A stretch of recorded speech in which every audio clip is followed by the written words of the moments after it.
Today I am talking to Brandon Pilgrim, who is the director at one of our newest franchises, Ray White Burnside in South Australia. Brandon has been in the industry since the tender age of 18, where he started as a rookie. He's built his career in one of the blue chip markets from the ground up.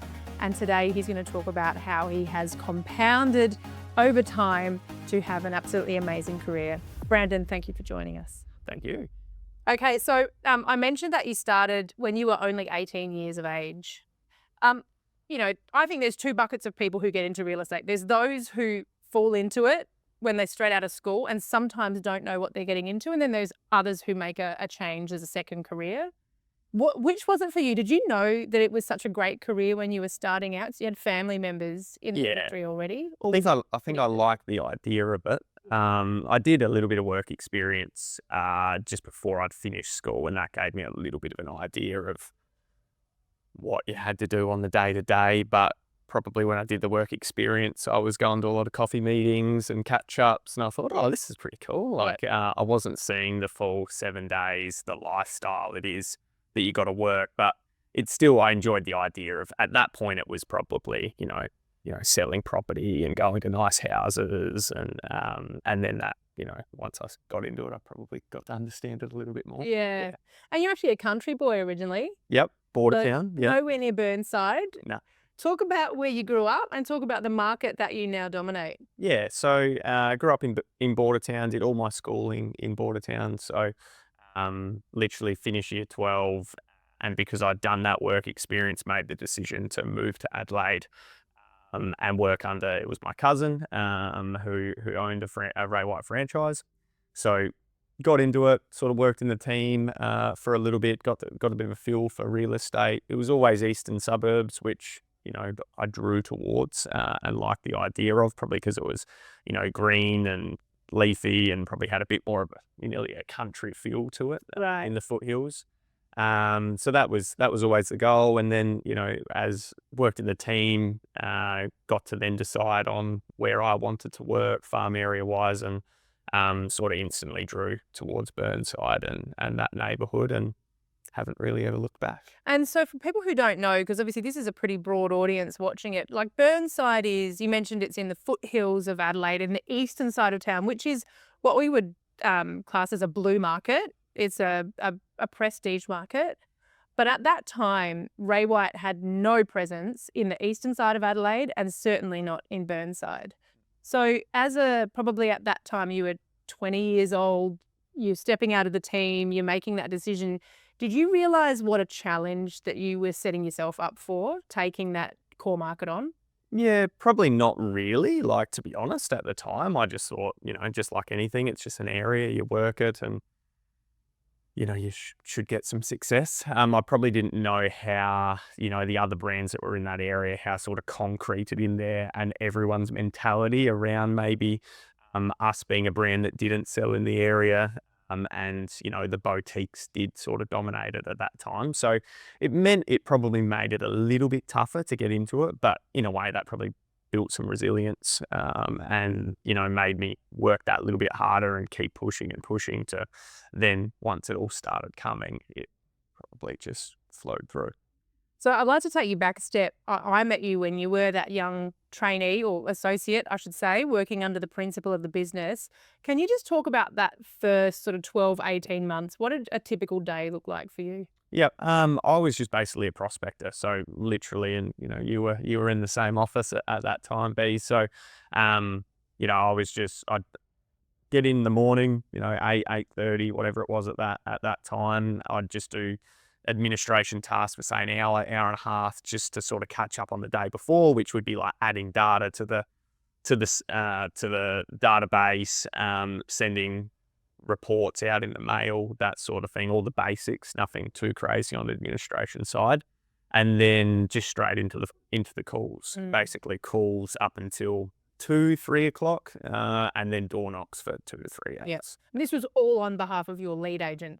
Yeah. So I wasn't building my own database at that point. I was building the lead agent's database. I didn't really get to work on my own database while I was in the team. Sort of the dynamics have changed over time, and that is more what you get to do now. But as an associate, it was more build up that lead agent, create opportunities for them, find appraisals, find potential leads, and then just sort of refer it on. And then I was out of it, and then I find the next one. So it was sort of just, just prospect. And that was a good 18 months, and then you got the pathway to step out on your own. Yeah. So your credentials over the last few years, you've risen to the top of agents, not principals in the state, like #1 agent in South Australia, chairman's elite agent. And that's been pretty consistent growth. But there was that period of time where it probably did take you a good couple of years once you were out on your own of really earning probably bare minimum wage. Yeah. How did you stay in it? How did you keep yourself going and hanging in for the long term? I don't think I ever had the mindset of this isn't going to work. I don't know why that was just built into me, but I never didn't think it was going to work. I was always future planning. I was still, even when I wasn't doing that well, I was still going, well, when, I should be able to have a team member on by here, or I was always looking ahead and probably looking positively on it. But, I'm sure I went through the stages of maybe my call numbers were dropping because I just wasn't quite seeing the reward and I had my days, but I've definitely been able to stay really consistent throughout and just have the mindset that it will eventually happen. And although, the numbers maybe weren't paying off, I found that I was getting more doors. I was having better phone conversations. And I just always looked at, I didn't, getting a listing or selling the property, I didn't always look at that as, that's the reward for effort. I looked at getting an appraisal. I celebrate an appraisal. I celebrate getting data. And we were quite competitive in the office. So all that stuff, I was still feeling like I was having success with because I was probably appraising the most property in the office. Yeah. I was getting the most data in the office. So I was, still seeing good success in other areas, which probably kept me moving in the right direction, I would say. I mentioned at the start that you followed the ABCs. You're talking about a core database, a core area. You were really quite diligent around focusing inward, even when you didn't have much. You weren't really drawn to going and listing property back in Bordertown, which happens, believe it or not, 4-hour drive or however long it is. Why did you do that? It was probably partly I didn't really like driving into other areas. I just built into me that that's where I want to work. That's the community I want to be a part of. So when there was opportunities, as soon as I was on the phone to someone and they said they lived outside of it, I just didn't really pursue it. I didn't really pursue it. I just wasn't that interested. I definitely asked the question, have you got any plans? But I was always, if there's no plans in the next year or two and they're out of area, I'm not taking that data. Yeah. If there is plans, yes, okay, I'm starting my career. I might need to go a little bit further out. But that worked well, and it's worked well now because my database really is Burnside and the surrounds. It does not have much more in it. Again, unless you meet someone at an open and they're selling, which it's still, for me, it has to be pretty close to it for me to do anything.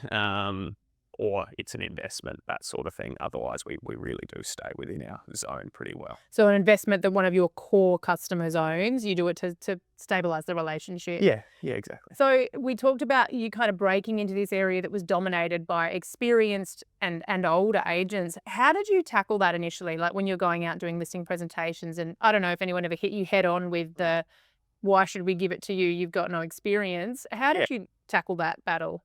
I think it probably, and the reason it took a little bit of time to get some success is I probably wasn't getting that much success trying to say, I'm young, I'm energetic. I don't think there was much belief from people in that because I then wasn't following it with a cheap fee. Yeah. I was following it with probably the same or sometimes more than what the other people were still. So, which, that could be a fault by me, but I wanted to set a reputation and a standard where I was on that front.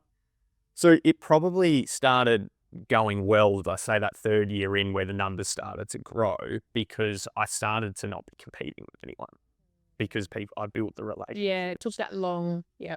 So I found that I was then just getting indoors, wasn't competing. I got to charge the right fee. They, just I'd added enough value in those first couple of years. And they were all the people that probably in the first 6 months I'd cold called, I'd door knocked. Yeah.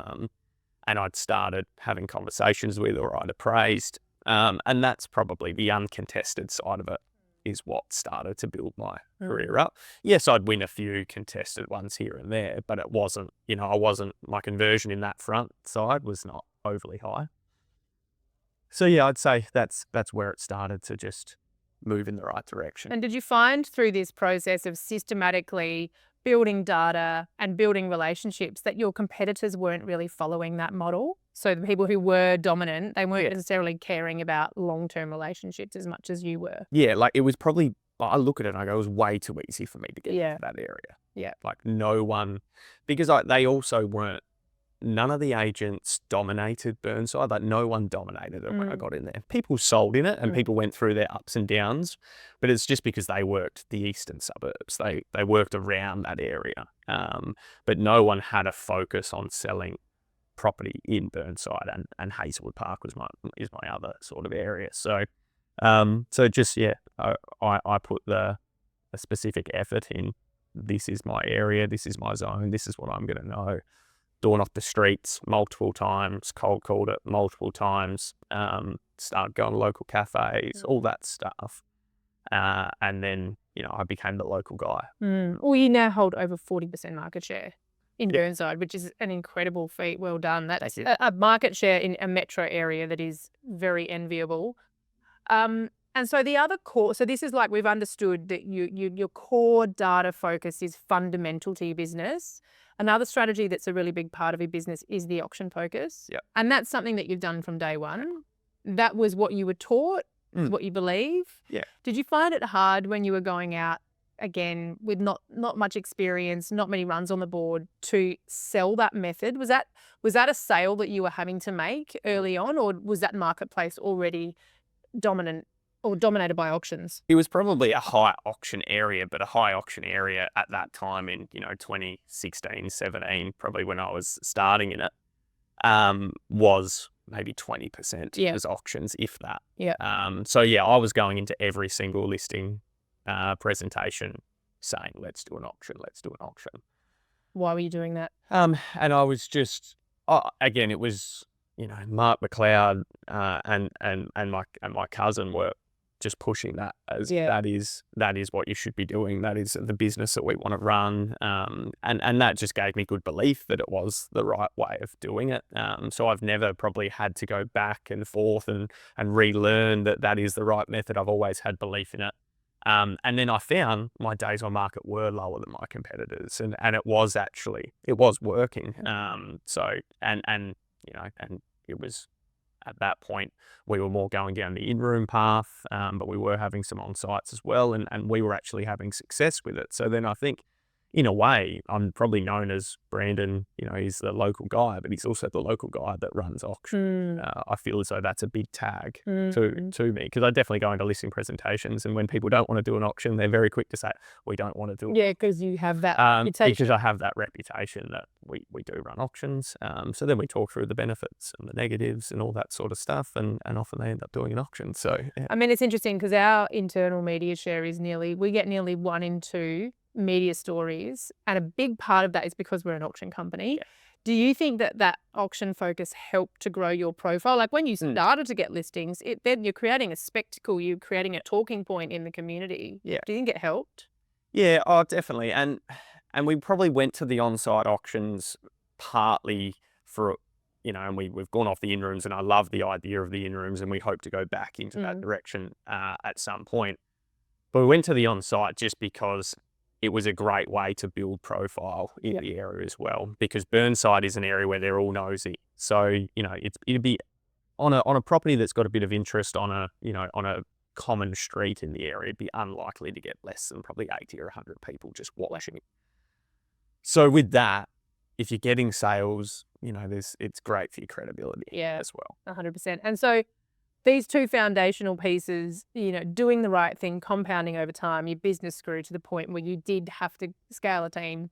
And you've now done that really successfully. You have yourself a team of 4, and you're yet to have any staff turnover. You haven't had anyone leave you yet.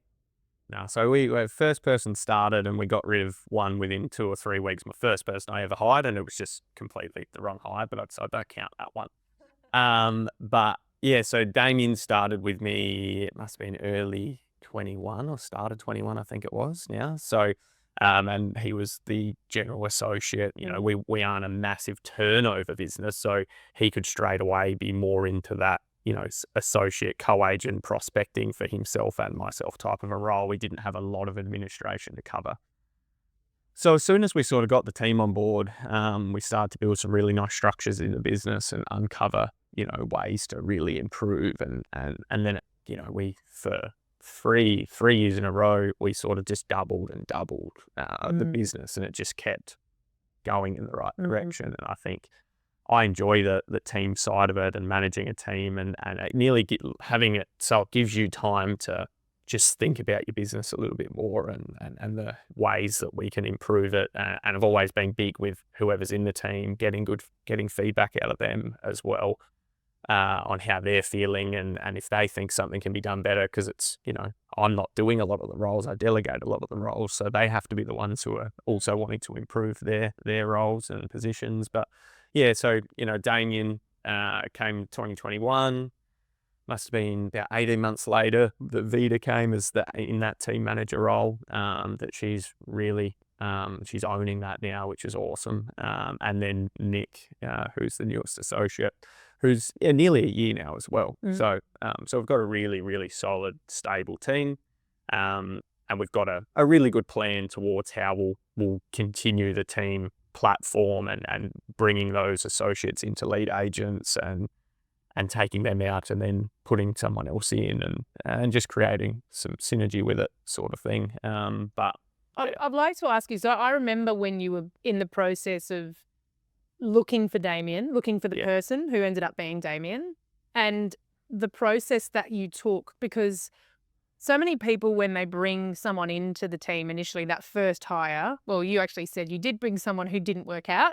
Many people's first hire is the wrong hire.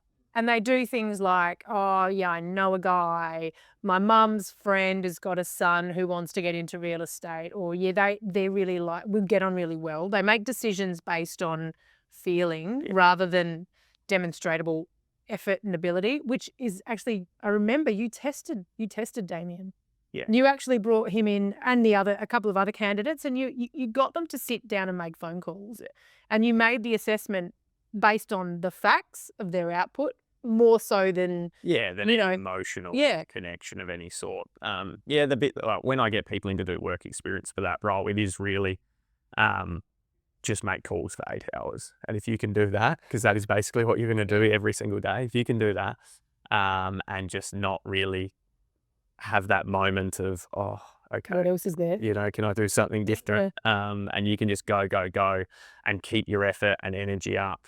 That's always a really, really good sign. I don't really care about the quality of the call, as long as there's good energy and you're trying and you're pushing and you're putting in plenty of efforts. And obviously, if you get a good return out of that as well, then that, for me, you can teach, you know, someone a little bit of grammar and how to write emails and bits and pieces, but you can't really teach effort, energy. That's something that it's a lot easier to have someone who already has it. So look for the work ethic. Yeah.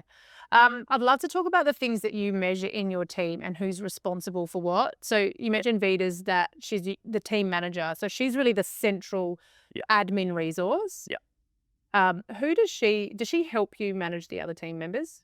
Yeah, I'd say because Damien was there first, he's done a lot of what she does as well. So I'd say both of them help me a lot, in terms of now Vita is very much, her role is just covering nearly everything on the back end. Her role is so important to our success, because she's basically not only assisting me, she's assisting Damien and at times still assisting Nick. So so they're able to get further in their careers as well as obviously give time back to myself.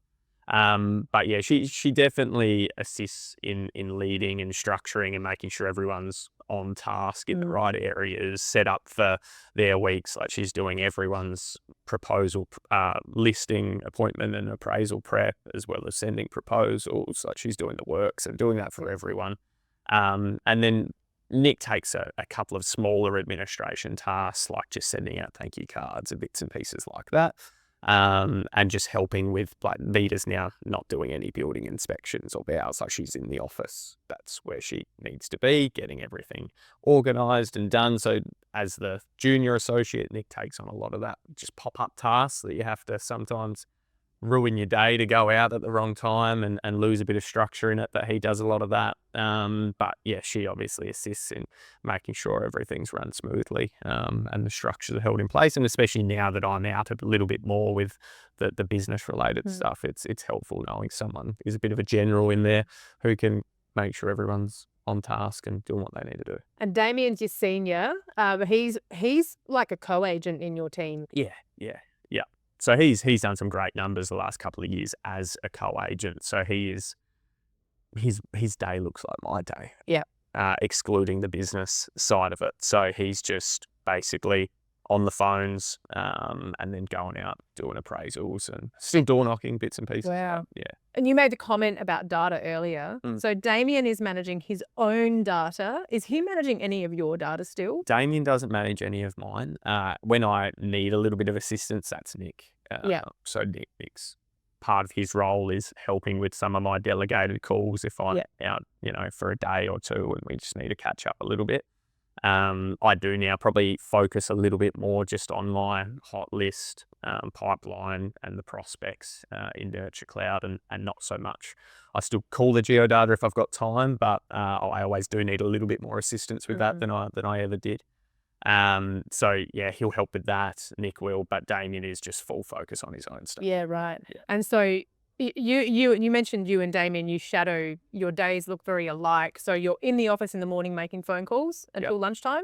Yeah, so we're in at about 7:30 every day. The whole team is in. We've just set that it's not.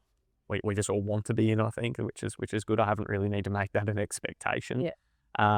So we're all in there nice and early, and then get all of our general tasks done, clean the emails, then get back to your inquiries, call your vendors, and then we've got a call block from 9:30 to 12:30. Yep. So that's you, Damien, and Nick. Yep. All on the call. So 9 hours a day in your business, phone calls being made. Yeah. Amazing. Yeah. And you're making is because this is quite interesting because in many instances, as the lead agent graduates up, they'll do less and less and less phone calls. But your business model is you have your own set of data that you're responsible for. Damien has built width in your business by bringing his own set of data, and now Nick's doing the same thing. Building his own data as well. So I'm about, say, 3,000 is my database. Damien would be around 2, and I think Nick's close to 1.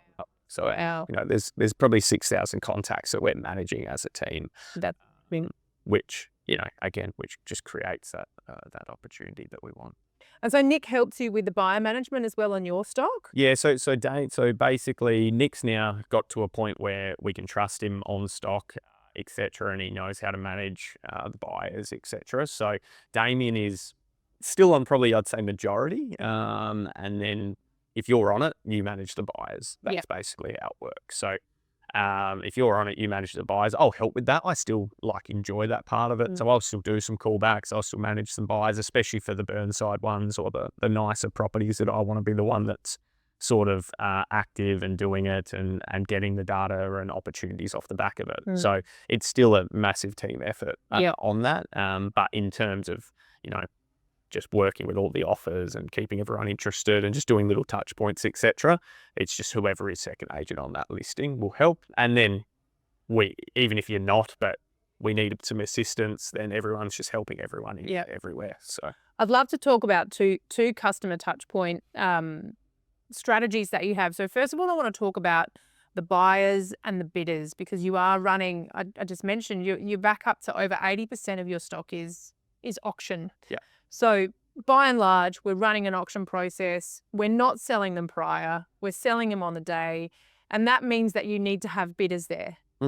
What are your KPIs within your team around how many bidders, how many offers prior to, what does that look like? Yeah. In an ideal world, we'd have 3 offers presented prior to the auction itself. So obviously educating, our vendor reports go out every Tuesday.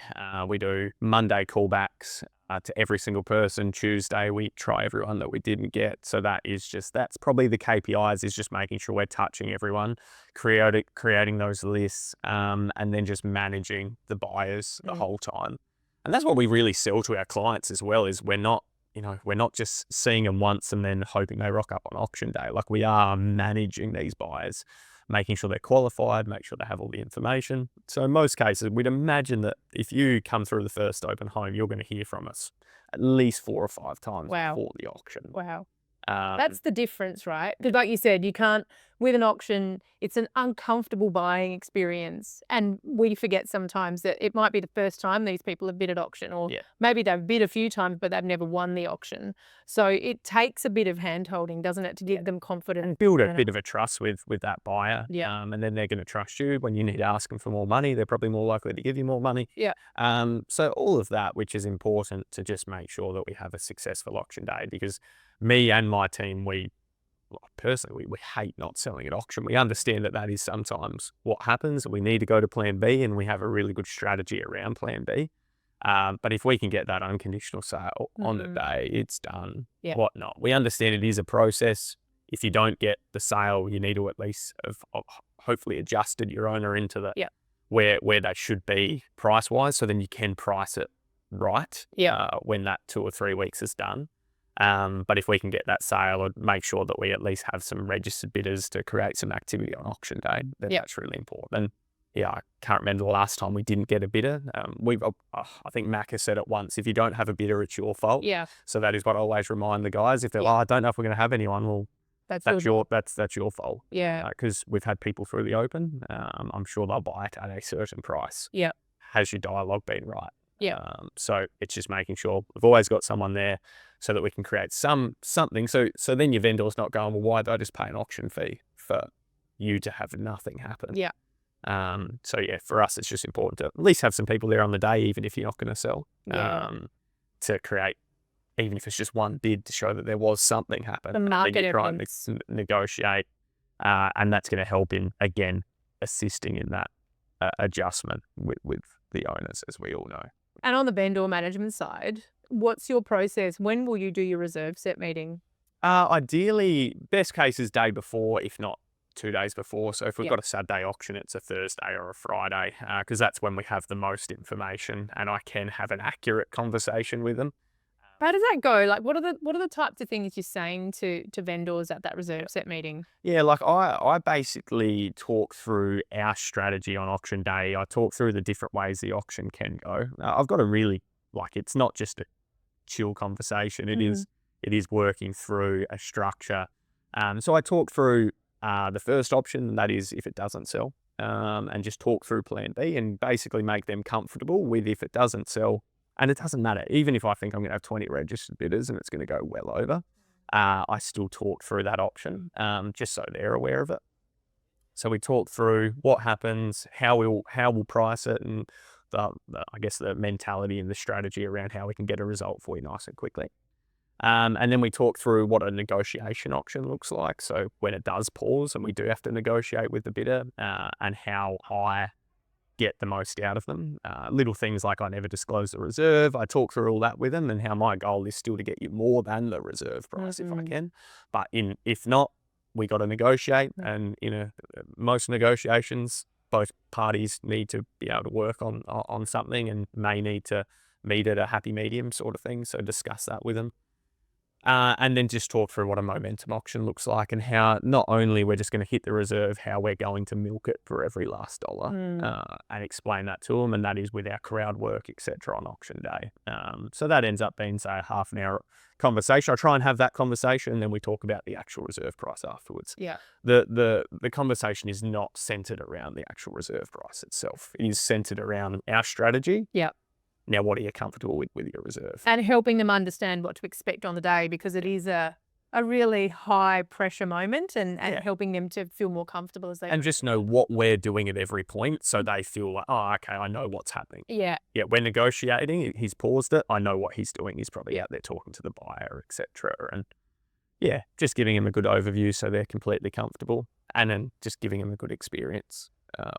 High chance that 5-star review at the end of it all. So very important. You did mention how important it is to be looking for geodata, future contacts from the opens. I'd love to just recap what we did skip over with your core data focus is your touch points. Like, you're very diligent. Obviously, we have Nurture Cloud, but you've always been really systemized with the way that you manage your database. What does it look like? If I'm a homeowner in Burnside, how often am I hearing from you in a typical 12-month period? Yeah. So with Burnside, I think in the last 12 months, I've done 20 sales in Burnside. So with that, every single time I list a property, they'll get the whole suburb will get an SMS, and every time I sell that property, we'll get an SMS. So just alone, that's 40 contacts, depending on their lead score or their position in the market currently. Will depend on how often I call them during the year, but at an absolute bare minimum, it'll be twice, so it'll be every 6 months. Most commonly, it'll be probably 3 or 4 times. Yeah. That's a non-selling. I'm just living in my home. Yeah. Living in Burnside. Yeah. Loving life. That's just 2 to 4 times I'm getting a phone call plus 40 texts. plus 40 texts with those, but then you'll also get a message if a competitor sells on your street. You'll get the property has just been listed and the property has just been sold. Yeah. And that's just street, because I'm not going to send a competitor's listing across the whole suburb.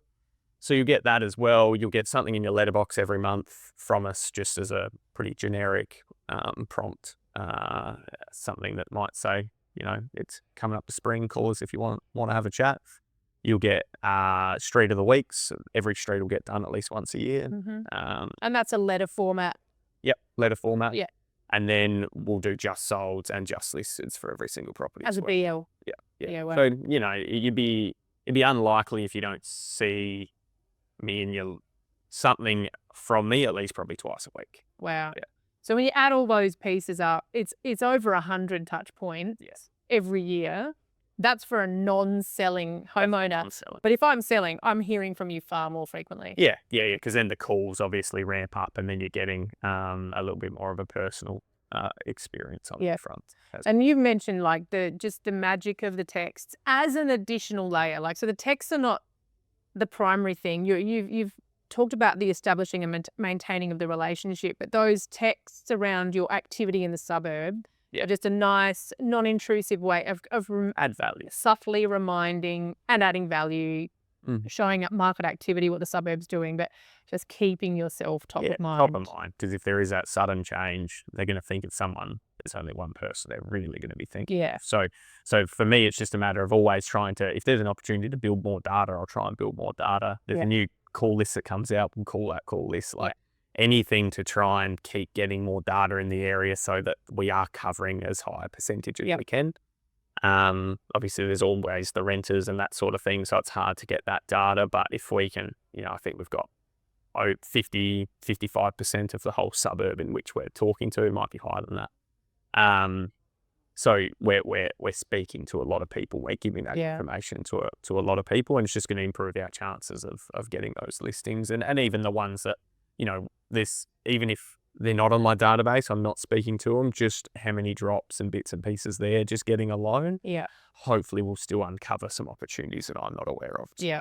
Yeah. Fantastic. So, we spoke about your new leadership. I mean, you've been a leader of your team for a number of years now, but you have just signed the Encon partnership with Jason Spagnuolo in the new franchise, Ray White Burnside. Congratulations. Thank you. Yeah. So how's life changed with that new title? You're now a director of the business. Yep. Not much has changed really at this stage. At the end of the day, my focus is still be a sales agent. I just got to be a sales manager in a sense to the other guys now. Because my brother Reese and one of his team members, Todd, has come across as well. So, it's just adding a little bit more management on that side. And then as we grow, really just be, for me, and the reason, why this partnership will work really, really well is Jason is focused on the back end, making sure the business is running right, make sure it's managed correctly. And my job is to, build great sales agents while still running a good sales business myself, and probably just leading from the front in a sense. So, yeah.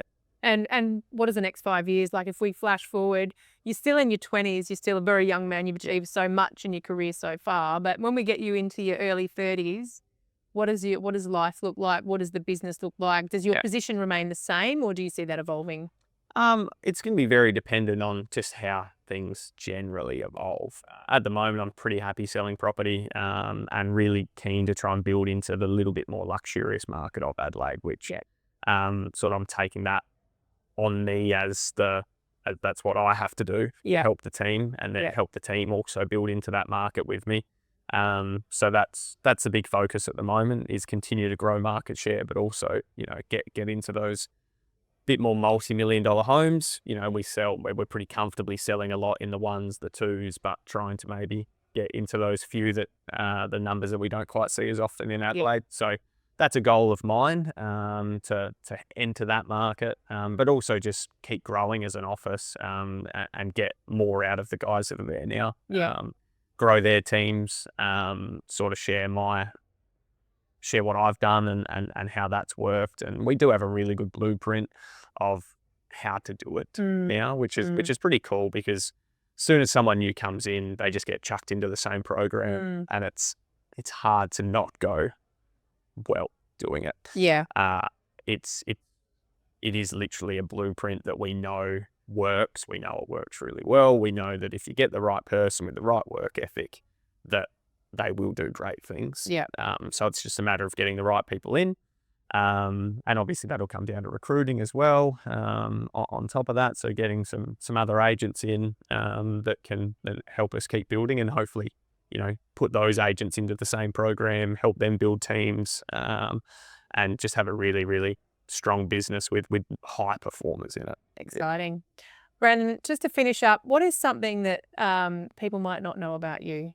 Might not know about me. Something is in my mind. I'm wondering if you're going to go there. Just, recreation activities that people might not know about. Yeah, so I raced motocross as a kid. That was my main sport for a really, really long time. Recently, I've gotten back into it again. I have had a couple of injuries over the years, but I was pretty clean up until I was 18, 19, and then started injuring my knees, which is never fun. But yeah, so and still get on the bike, at least once a month these days. Good way, a bit of an adrenaline rush. Good way to clear the mind a bit. So you're not doing that through the streets of Burnside. Where do you go to do that? Adelaide, there's tracks. Most people don't know if you're not into it, sort of thing. But sort of north of Adelaide, there's a couple. There's a really good one in Murray Bridge. We can go back to Bordertown. We've still got tracks on our farm and everything down there. So there's always places to go ride and have a bit of fun. Amazing. That's so good. Brandon, thank you for sharing. It's been really lovely talking to you today. Thank you. Thanks.